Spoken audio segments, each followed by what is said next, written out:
So, dito na po tayo sa sa ating langka.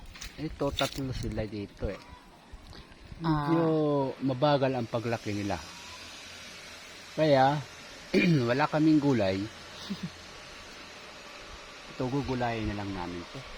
Para itong isa na to, mabigyan ng daan para lumaki. Yan, nag-aagawan kasi sila eh. Hindi kaya siguro nung mapalakihin itong mga to eh. Parang may sira yung isa. Wala. Wala? Kasi magkadikit ng sila. So ito, i-detach na natin to. Ba't yung malaki? Hey! Ano magugulay natin dito sa mga maliliit na to? Ay, o nga, no? Ito nga, maliit pa nga ito eh. Kaya lang, sige. Yap! Ayan. Ayan. Ay! Yan na sila, medyo may hope na tayo niya, nalalaki na to kasi ano na eh.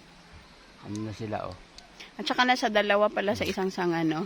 Para makafocus. Tigi-isa na lang sila dyan sa nila. Kukuha dito sa mother nila. Ayan. So yun. Ito, hindi naman ito sayang. Gugulayin natin. Anong luto? Gata. Gata lang. Ha? Anong halo?